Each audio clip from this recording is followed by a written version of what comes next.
오늘 말씀의 주제는요, 함께 읽어볼까요? 극상품의 포도주. 네, 다 가정에서 따라 하셨죠? 오늘 제목은 극상품의 포도주라는 내용으로 함께 말씀을 나누고자 합니다. 오늘 말씀의 주인공은 바로 세례 요한입니다. 여러분이 아시겠지만 성경에는 두 명의 요한이 있습니다. 한 사람은 예수님의 12 제자였던 사도 요한이지요. 그는 요한복음을 짓고 요한서신서, 더 나아가 요한계시록까지 만든 사람입니다. 그럼 또 한 사람의 요한은 누구냐 하니까 바로 예수님이 오실 길을 앞서 미리 예비한 광야의 선지자 세례주는 요한이었습니다. 많은 사람들에게 회개하라, 천국이 가까이 왔다 라고 외치면서 많은 사람들을 하나님께로 진실로 회개하여 돌이키게 하는 그런 역할을 맡았지요. 그는 요단강에서 세례를 베풀었다 하여 세례 요한이라고 불렸습니다. 바로 이 세례 요한이 오늘 말씀의 주인공인 것이죠. 그러면 오늘 본문을 해석하려면 먼저 무엇을 알아야 될까요? 그냥 요한이 아니라 세례란 무엇인가를 알아야 하는 거예요. 여러분 다들 세례를 받으셨죠? 물론 어린 친구들은 아직 세례를 못 받은 친구들도 있을 거예요. 나는 유아 때 세례를 받아서 기억이 안 나는 친구도 있어요. 저도 기억이 안 나요. 세례란 여러분이 아시는 것처럼 물에 퐁당 담갔다 나오는 겁니다. 왜 사람이 머리 끝까지, 발부터 머리 끝까지 물에 퐁당 담갔다 나오느냐? 물론 우리는 그냥 물로 이렇게 적시는 행위도 하지만 상황이 안 되니까. 상황이 된다면 강물에 나아가서 물에 담갔다가 나오는 분들도 많아요. 침례교에서는 주로 그렇게 합니다. 이렇게 하는 이유는요, 목욕을 상징하는 거예요. 정결하게 하는 것이죠. 목욕 재개를 통해서 사람이 정결하게 하잖아요. 이처럼 자신의 과거의 모든 죄악들을 회개하고 청산하고, 나는 죽었다가 물에서 같이 죽었다가 하나님 앞에서 다시 살아났겠다, 이렇게 거듭나는 시인을 하는 거예요. 결단을 하고 서원하는 의식이죠. 이게 세례입니다. 그러므로 세례를 받았다면 우리는 다시는 범죄하지 않고자 최선을 다해 살아야 하는 것이죠. 거룩하게요. 이렇게 세례를 베푸는 것이 누구의 사명이었을까요? 요한의 사명이었던 것이죠. 하나님께로 사람들이 무엇을 하도록? 회개하고 돌아오도록 하게 하는 것이 사명이었다라는 거예요. 다시 말씀드립니다. 세례 요한의 사명은 단순히 사람들을 세례 주는 것이 다가 아니라 그 목적은 무엇이었느냐? 사람들이 세례를 통해서 하나님 앞에 회개하고 나아가도록 결단케 하는 것이죠. 자, 그러면 이 세례 요한에 대해서 오늘 본문은 특별한 점을 말하고 있습니다. 우리는 그걸 발견할 수 있어요. 무엇이냐? 하나님은 요한에게 세례해 주는 사명을 그냥 평범하게 주시지 않았다는 거예요. 자, 본문을 볼까요? 13절, 14절 함께 읽겠습니다. 시작! 천사가 그에게 이르되 사가라여 무서워하지 말라. 너의 간구함이 들린지라. 내 아내 엘리사벳이 내게 아들을 낳아 주리니 그 이름을 요한이라 하라. 너도 기뻐하고 즐거워할 것이요 많은 사람도 그의 태어남을 기뻐하리니. 아멘. 먼저 많은 사람들이 하나님께서 말씀하시기를 앞으로 많은 사람들이 이 세례 요한의 탄생을 기뻐할 것이라고 말씀하셨어요. 우리가 누구의 탄생을 기념해요? 하나님의 아들 예수 그리스도의 탄생, 성탄절을 기념하잖아요. 그런데 세례 요한은 기념하나요? 그렇지 않죠. 근데 성경에 보면 하나님은 세례 요한도 앞으로 많은 사람들이 그의 무엇을 기뻐한다고 하느냐? 세례 요한이 태어난 것에 대해서 기뻐하게 될 것이다 라고 말씀하고 계세요. 자, 그러면 궁금한 게 있죠. 왜 세례 요한의 탄생을 기뻐하게 될 것이다 라고 예언하셨을까? 15절에서 17절이 그 답이에요. 잘 읽겠습니다. 시작! 이는 그가 주 앞에 큰 자가 되며 포도주나 독한 술을 마시지 아니하며 모태로부터 성령의 충만함을 받아 이스라엘 자손을 주 곧 그들의 하나님께로 많이 돌아오게 하겠습니다. 그가 또 엘리야의 심령과 능력으로 주 앞에 먼저 와서 아버지의 마음을 자식에게 거스르는 자를 의인의 슬기에 돌아오게 하고 주를 위하여 세운 백성을 준비하리라. 아멘. 자, 여기 보면 15절에 무엇으로 시작하냐면 이는이라는 단어로 시작해요. 자, 이는이라는 말은 왜냐하면 이라는 뜻이죠. 그러니까 아까 13절 14절에서 많은 사람들이 세례 요한의 탄생을 기뻐하게 될 것이다 라고 말씀하신 다음에 15절부터는 왜냐하면 그것은 하면서 이유를 설명해 주시는 것이죠. 자, 그런데 왜 사람들이 기뻐하냐고 말씀하느냐? 요한이 많은 사람들을 하나님께로 어떻게 하게 할 거기 때문이에요? 돌아오게 할 것이기 때문이라는 거예요. 성경은 그 많은 사람들이 누구라고 합니까? 이스라엘 자손들, 즉 더 나아가서 자, 말씀을 보세요. 17절에 주를 위하여 세운 백성을 준비하리라 라고 말씀하고 있어요. 그러니까 세례 요한을 통해서 하나님이 회개시키실 백성들은 어떤 사람이에요? 주를 위하여 세운 준비된 백성들이라는 말씀이에요. 자, 여기서 잠시 2000년 전 당시 예수님께서 이 세상에 태어나시기 직전의 상황, 그때는 어땠을까 한번 살펴볼까요? 예수님과 세례 요한이 태어나기 전이었던 이 당시에는 말씀이 끊긴 영적 암흑기의 시대였습니다.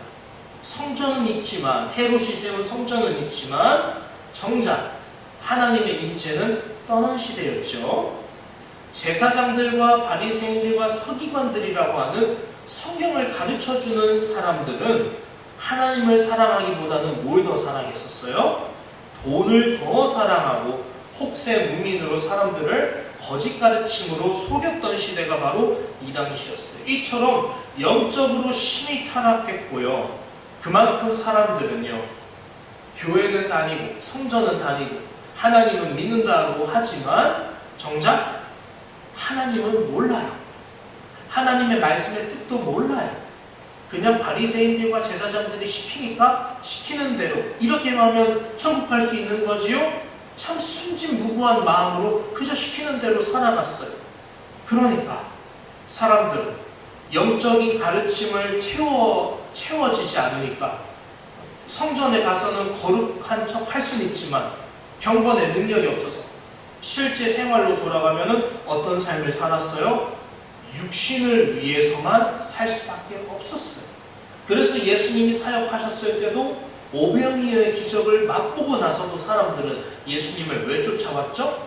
말씀을 들으려고 쫓아온 게 아니라 그저 예수님 곁에 있으면 떡 하나라도 더 얻어서 굶지 않을 수 있으니까 무엇을 먹을까? 무엇을 입을까? 무엇을 마실까? 염려하는 시대가 바로 이 시대였어요. 어떻게 보면은 오늘날의 시대와 무엇과 다르겠습니까?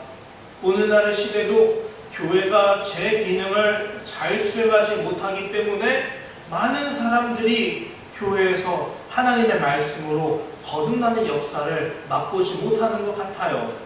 이런 시대가 2000년 전 당시와 무엇이 다른지는 모르겠습니다.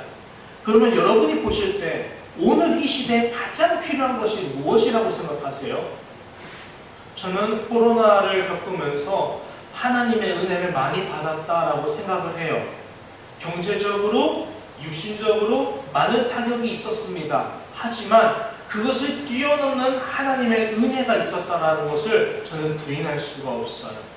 근데 저만이 아니라고 생각합니다. 2000년 전 당시 이 사람들에게도 똑같다고 생각합니다. 어느 시대나 불문하고 세상에서 가장 필요한 존재는 길이요 진리요 생명으로 사람들을 구원할 수 있는 생명의 떡 예수 그리스도임을 자부합니다. 예수님을 통해서만 진정한 복음을 얻을 수 있고요. 예수님을 통해서만 진정한 회복이 무엇인지 우리가 알 수 있어요. 어떻게 해야만 하나님과 관계가 회복될 수 있는지 알 수 있고, 바리새인들과 서기관들을 비롯한 거짓 교사들의 헛된 주방에서 벗어나서 진리로 인해서 자유하게 되는 복음을 들을 수가 있어요. 누구를 통해서? 하나님의 아들 오직 예수 그리스도를 통해서만이에요. 그런데 하나님은 이렇게 예수님을 보내시기 위해서 먼저 앞서 한 가지가 필요하다라고 보셨어요.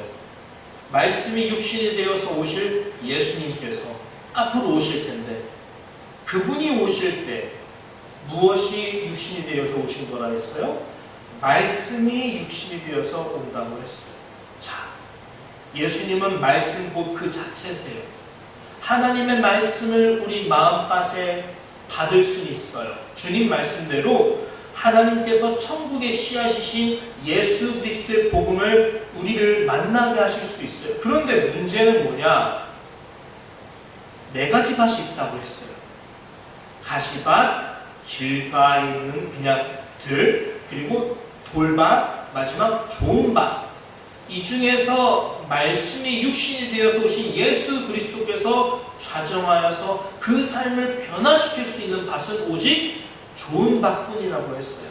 그런데 지금 이 시대와 2000년 전 당시 많은 시대, 그냥 온 세상을 바라본다면 좋은 밭을 보기가 너무 어려운 것 같아요. 주님의 말씀을 전해도요, 콧방귀 치고 그냥 들은 채 만 채 하는 경우도 많아요. 근데 이게 그리스도인들도 마찬가지인 것 같아요. 교회를 다니는 우리들도 그럴 때가 있는 것 같아요. 그렇다면 주님께서 오실 때 가장 필요한 것은 무엇일까 하니까 우리의 마음밭이 부드러워지는 거예요.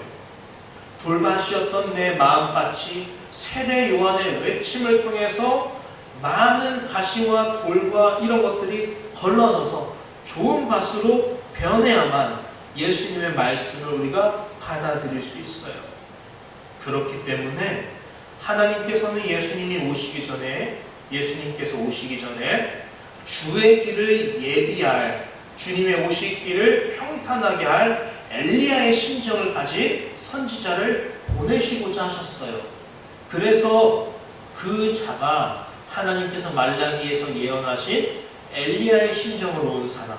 오늘 본문에서도 말씀을 볼까요? 17절. 그가 또 엘리야의 심령과 능력으로 주 앞에 먼저 와서, 여기서 분명 말하죠. 주 앞에 먼저 와서 아버지의 마음을 자식에게, 하나님 아버지의 마음을 하나님의 자녀들에게 거스르는 자를, 예수님을 적대하는 바울과 같은 거스르는 자들을 다시 주님의 종으로 의인의 슬기에 돌아오게 할 것이다 라고 말씀을 했어요. 이게 누구의 역할이에요? 세례 요한의 역할이에요. 그래서 하나님은 세례 요한을 태로부터 성령이 충만한 자로 구별하여 세우셨던 거예요. 자, 그런데 오늘 본문의 주제는 제가 극상품의 포도주라고 말씀드렸죠. 그것이 바로 이 말씀 때문이에요. 15절을 볼까요? 세례 요한을 하나님은 어떻게 세웠느냐? 이는 그가 주 앞에 큰 자가 되며 포도주나 독한 술을 마시지 아니하며 모태로부터 성령의 충만함을 받아. 아멘. 특별히 하나님은 세례 요한을 어떤 사람으로 세우셨느냐? 포도주와 독주를 마시지 아니하는 사람으로 세우셨어요. 자, 갑자기 생뚱맞게 포도주와 독주가 나오죠? 그런데 이것은 예언을 이루기 위하셨던 하나님의 뜻이 담겨 있어요. 포도주와 독주는 이미 예수님이 태어나시기 700년 전에 선지자 이사야를 통해서 하나님이 예언하셨던 말씀이에요. 자, 이사야 5장 1절에서 2절을 제가 읽어드릴게요. 나는 내가 사랑하는 자를 위하여 노래하되 내가 사랑하는 자의 포도원을 노래하리라. 내가 사랑하는 자에게 포도원이 있으며 심히 기름진 사내로다. 땅을 파서 돌을 제하고 극상품 포도나무를 심었도다. 그 중에 망대를 세웠고 또 그 안에 술틀을 팠도다. 좋은 포도 맺기를 기대하였더니 들포도를 맺었도다. 아멘. 말씀을 보니까 하나님께서는 이스라엘이라는 포도나무를 심으셨다고 하죠. 그리고 좋은 포도 열매를 바라시면서 뭘 팠다고 해요? 술틀을 팠다고 해요. 술틀이 뭔 줄 아시죠? 옛날에는 오늘날과 달리 포도를 그냥 술틀, 넓은 대야에다가 놓고 발로 으깼어요. 그리고 그걸 냅두면 숙성을 알아서 해요. 그게 포도주가 되는 방식이죠. 이렇게 술틀을 파신 이유가 뭘까요? 이유는 딱 하나예요. 왕의 진미인 극상품의 포도주를 만들어서 하나님 나라의 왕의 잔치에 드리기 위함이셨어요. 극상품의 포도주는 어디서만 나올 수 있어요? 좋은 포도나무 열매에서만 나올 수 있어요. 그런데 막상 뭐가 나왔다고 하느냐? 들포도. 그러니까 맛이 쓰고 가치가 조악한 가치가 없는 그런 야생 포도가 나왔다고 해요. 자, 근데 이 좋은 포도와 들포도는 또 의미가 있어요. 7절, 이사야 5장 7절. 무릇 만군의 여호와의 포도원은 이스라엘 족속이요 그가 기뻐하시는 나무는 유다 사람이라. 그들에게 정의를 바라셨더니 도리어 포악이요 공의를 바라셨더니 도리어 부르짖음이었도다. 아멘. 좋은 포도 열매를 바라셨다. 마찬가지로 하나님께서 정의와 공의를 바라셨다. 그러나 들포도가 나왔다. 마찬가지로 정의를 바라셨지만 포악이 나왔고 그리고 공의를 바라셨지만 부르짖음이 나왔다. 뭘 의미합니까? 극상품의 포도는 하나님이 바라시는 정의와 공의고 이스라엘이 그러나 맺은 들포도는 포악과 부르짖음이라는 죄악들이었습니다. 그리고 이사야는 이어서 들포도가 맺히게 된 이유를 말해요. 11절에서 12절이죠. 아침에 일찍 일어나 독주를 마시며 밤이 깊도록 포도주에 취하는 자들은 화 있을진저 그들이 연회에는 수금과 비파와 소고와 피리와 포도주를 갖추었어도 여호와께서 행하시는 일에 관심을 두지 아니하며 그의 손으로 하신 일을 보지 아니하는도다. 아멘. 자, 갑자기 독주와 포도주에 취하는 자들이 나와요. 그리고 하나님이 이들을 저주하세요. 이 독주와 포도주를 마시는 자들 때문에 들포도가 나왔다라는 것을 암시하는 것이죠. 이사야는 56장에 가서야 비로소 이 독주와 포도주에 취하는 자들, 들포도를 만들게 한 장본인들의 정체가 무엇인지를 밝혀요. 자, 제가 읽어드릴게요. 이사야 56장 10절에서 12절입니다. 이스라엘의 파수꾼들은 맹인이요 다 무지하며 벙어리 개들이라. 짖지 못하며 다 꿈꾸는 자들이요 누워있는 자들이요 잠자기를 좋아하는 자들이니 이 개들은 탐욕이 심하여 족한 줄을 알지 못하는 자들이요 그들은 몰지각한 목자들이라. 다 제 길로 돌아가며 사람마다 자기 이익만 추구하며 오라 내가 포도주를 가져오리라. 우리가 독주를 잔뜩 마시자. 내일도 오늘같이 크게 넘치리라 하느니라. 아멘. 포도주와 독주를 잔뜩 마시는 자들의 정체는 다름 아니라 이스라엘의 파수꾼들이었어요. 파수꾼이 뭐하는 자들이냐면 이스라엘을 지키는 하나님이 보내신 종들이에요. 하나님은 이스라엘을 무엇으로 지키셨냐면 제사장들을 통해서 지키셨어요. 칼과 창과 단검으로 이스라엘을 지키신 것이 아니라 어떤 위협 속에서도 이스라엘을 굴하지 않는 나라로 만드신 것은 다윗과 같은 하나님을 사모할 줄 아는 하나님의 말씀을 사모하는 제사장들을 세우셨기 때문이에요. 그래서 제사장들의 역할은 무엇이냐? 오직 하나님의 율법을 바르게 전파하여서 모든 이스라엘 백성들이 주 앞에 거룩하게 사는 것이에요. 이스라엘이 거룩하게만 살 수 있다면 하나님이 그들을 모든 위험에서 도우셨을 것이기 때문이에요. 그런데 정작 하나님의 말씀을 전해야 되는 사람들이 뭐에 사로잡혔느냐? 탐욕, 자기 이익에 사로잡혔다. 탐욕과 자기 이익에 사로잡히자마자 하나님의 말씀이 어떻게 전해지냐? 바르게 전해지지 않아요. 그들은 탐욕을 전합니다. 자기 이익을 전합니다. 어떻게 먹고 마실까를 전합니다. 어떻게 삶을 더 행복하게 또 삶을 더 풍요롭게 살까 그것을 전합니다. 그러나 그것은 없어요. 무엇이죠? 어떻게 하면 하나님 앞에서 거룩하게 살 것인가에 대해서 가르치진 않아요. 진정으로 하나님 앞에서 거룩하게 살 수 있는 방법을 가르쳤다면 이스라엘은 언제나 안전했을 거예요. 그러나 그들이 늘 범죄하고 하나님 앞에서 좋은 열매가 아니라 들포도 탐욕과 이기심 때문에 그것들이 나왔던 것이죠. 예수님은 바리새인들을 두고 이렇게 말씀하셨어요. 입에서 나오는 것들은 다 마음에서 나온다. 이것이야말로 사람을 더럽게 한다 라고 말씀하셨어요.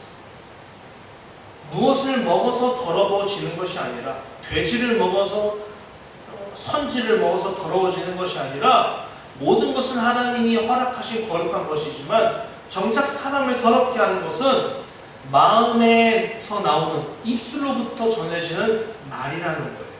이 말씀은 무엇을 의미하느냐? 그 사람이 전하는 것은 그 사람의 마음이 무엇이 있는 것이 나오는 것이다 라는 거예요. 아무리 아름다운 설교를 해도 정작 그 사람 마음 안에 탐욕과 이기심이 있다면 그 설교에는 탐욕과 이기심이 나간다는 것이에요. 그렇다면 생각해 볼까요? 하나님의 말씀을 바르게 전해야 되는 제사장들, 이스라엘의 파수꾼들, 그들은 항상 마음에 탐심이라는 포도주가 있었고 자기 이익이라는 독한 술이 늘 가득 차 있다고 했어요. 이들 마음에 이런 독사 같은 마음이 가득하니까 이들 입에서 나오는 것은 자연스레 탐욕과 이기심이라는 포도주와 독주의 충만함이었던 거예요. 그러니까 하나님의 백성들이 하나님의 거룩하신 임재 속에서 극상품의 포도주를 만들어 함께 기쁨으로 누려야 했는데 하나님은 그것을 간절히 바라셨는데 하나님은 이스라엘의 정의와 공의가 가득한 하나님 나라의 잔치가 충만히 열리기를 바라시면서 술틀을 준비하고 좋은 포도나무를 심으셨는데 그러나 들포도가 나왔던 것은 문제가 있었다는 거예요. 그렇기 때문에 하나님은 그 문제를 고치기 위해서 세례 요한에게 그 사명을 맡기신 거예요. 어떤 사명이요? 앞으로는 좋은 술을 만들 것이다. 새 술은 새 부대에 담도록 내가 진정한 술을 만들 것이다. 내가 나의 하나님 나라의 잔치에 사용할 수 있는 극상품의 포도주를 내가 다시 빚을 것이다. 들포도를 없애고 좋은 포도 열매를 다시 나오도록 내가 포도나무들을 재정비할 것이다. 그가 바로 내가 보낼 하나님의 아들 예수 그리스도다. 그러면 세례 요한아, 너는 주가 오시기 전에 앞서 이 들포도로 만든 이 허접한 포도주와 예수님께서 만드실 새 술을 너는 잘 단절시켜야 된다. 정리해야 된다. 그러기 위해서 너가 지금까지의 거짓 선지자들과 거짓 교사들이 담아왔던 포도주와 독주를 너는 끊어버려야 된다. 그러니까 너가 마시면 안 된다. 그래서 하나님이 세례 요한에게 어떻게 하신 거예요? 그 아이는 무엇을 마시지 아니하며 포도주와 독주, 탐욕과 자기 이익의 가르침을 상징하는 제사장들과 바리새인들을 상징하는 포도주와 독주를 마시지 아니하며 라고 말씀을 하는 거예요. 그래서 예수님께서는 나중에 오셔서 어떻게 하신 거예요? 많은 사람들과 함께 술을 마시면서 주님은 그들에게 하나님 나라의 진정한 술이 무엇인지를 가르쳐 주셨던 거죠. 이게 왕의 집니다. 이게 하나님이 바라셨던 포도주다. 이것이 하나님이 술틀을 짜고 진정으로 바라셔왔던 하나님의 작품이다. 말씀을 정리하도록 해보겠습니다. 세례 요한이 그러므로 진정한 회개의 복음만을 광야에서 전했을 때 포도주와 독주의 가르침이 아니라 포도주와 독주의 가르침으로 들포도가 되어버린 불쌍한 주의 백성들을 정렬하게 하기 위해서 광야에 나갔고 새 술은 새 부대에 담게 하실 예수 그리스도의 극상품의 포도주를 피는 좋은 포도로 이스라엘 백성들이 다시 빚기 위해서 세례 요한은 이름도 없이 빚도 없이 자신을 온전히 주의 뜻대로 헌신하였던 것입니다. 사랑하는 성도 여러분, 세례 요한의 이야기는 이것으로 끝나지 않아요. 하나님은 주의 길을 예비하는 세례를 베푸는 일, 하나님의 말씀으로 사람들에게 회개하여 세례를 받게 하는 일, 정결하게 하는 일을 세례 요한에게만 맡기시지 않으셨습니다. 마태복음 28장 18절에서 20절, 우리 주님께서 승천하시기 전에 제자들에게 맡기신 말씀을 보겠습니다. 예수께서 나와 말씀하여 이르시되 하늘과 땅의 모든 권세를 내게 주셨으니 그러므로 너희는 가서 모든 민족을 제자로 삼아 아버지와 아들과 성령의 이름으로 세례를 베풀고 내가 너희에게 분부한 모든 것을 가르쳐 지키게 하라. 볼지어다 내가 세상 끝날까지 너희와 항상 함께 있으리라 하시니라. 아멘. 너희는 가서 많은 사람들을 제자로 삼아 아버지와 아들과 성령의 삼위일체 하나님의 이름으로 무엇을 베풀래요? 세례를 베풀래요. 세례 요한은 포도주와 독주를 끊고 세례를 베푸는 일에 선두를 섰던 가장 큰 자입니다. 마지막 선지자였지만 주님은 세례 요한이 천국에서 가장 큰 자라고 말씀하셨어요. 가장 위대한 일을 맡았거든요. 어떤 일이요? 교회의 사명, 모든 민족을 제자로 삼아 삼위일체 하나님의 이름으로 세례를 베푸는 일이에요. 그리고 그 일은 이유 누구에게 맡겨졌어요? 오산교회를 비롯한 오늘날 모든 하나님의 자녀들에게 세례 요한의 사명을 이어가도록 맡기신 거예요. 세례 요한은 십자가를 지러 오시는 예수님의 오실 길을 앞서 예비한 역할을 했어요. 우리들은 주님이 이 세상에 다시 오실 날까지 주님의 재림을 예비하는 역할을 맡도록 세례를 베풀게 사명을 받았어요. 우리는 많은 사람들에게 말씀의 세례를 전파해야 돼요. 어떻게 하면 그들에게 우리 마음속으로부터 사람을 정결하게 할 수 있는 거룩함의 열매로 그들에게 세례를 베풀지 고민해야 돼요. 우리는 지금 마음에 탐욕과 이기심이라는, 탐욕과 자기 이익이라는 포도주와 독주를 마시고 놀고 즐길 때가 아니라는 거예요. 우리는 지금 그것들을 즐길 때가 아니라 주님이 만들어 놓으신 극상품의 포도나무, 포도주를 즐겨야 될 때라는 거예요. 어떻게 하면은 거룩함, 정의, 공의, 성령의 열매, 사랑과 온유와 평안과 오래 참음, 이런 것들, 하나님이 바라셨던 성령의 아름다운 열매들을, 그 열매대로 빚어진 나라는 극상품의 포도주를 저들에게 전하여 저들을 하나님 나라의 잔치를 맛보게 할 수 있을까? 나라는 하나님의 포도주를 맛보게 하여서 어떻게 하면 저들이 하나님 나라의 포도주는 이렇게 맛 좋은 것이구나, 너무 기쁘고 너무 신나고 교회가 있는 것이 너무 행복하다라는 것을 어떻게 하면 알게 할 수 있을까요? 다시 말씀드립니다. 우리는 극상품의 포도주가 되어야 합니다. 세례 요한이 극상품의 포도주를 맺기 위해서 자신이 모든 것을 바쳤던 것처럼 예수 그리스도께서 십자가를 통해 우리를 새 술을 하나님 나라의 새 부대에 들어오게 하셨던 것처럼 우리는 이제 예수 그리스도로 말미암아 새 술이 된 극상품의 포도주라는 사실을 기억해야 돼요. 그럼 우리로부터 무엇이 나와야 돼요? 달콤한 향기가 나와야 돼요. 그러려면 우리 마음에 늘 다짐해야 됩니다. 내 마음의 탐욕과 자기 이익을 십자가와 함께 못 박아야겠다라는 것을 말이죠. 갈라디아서 5장 24절을 읽겠습니다. 그리스도 예수의 사람들은 육체와 함께 그 정욕을, 탐심을 십자가에 못 박았느니라.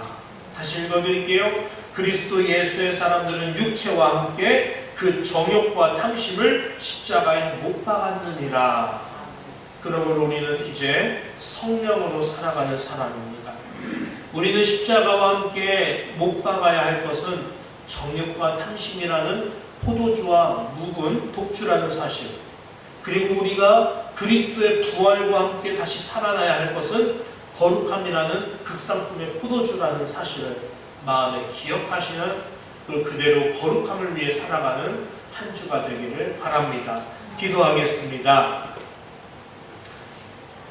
참 좋으신 하나님 아버지, 세례 요한을 통해서 저희들에게 극상품의 포도주라는 진정한 세례가 무엇인지를 깨닫게 하시니 감사합니다. 사랑하는 오상교회가 하나님 나라에서 가장 귀하게 쓰임받는 가장 좋은 포도주가 되기를 원합니다. 우리 예수 그리스도를 통해서 만들어진 새 부대에 담긴 하나님 나라의 새 술이 우리를 통해 수많은 사람들에게 전파되어서 많은 자들이 회개하고 주님께 돌아오는 세례 역사가 일어나게 하옵소서. 감사드리며 예수님의 이름으로 기도합니다. 아멘.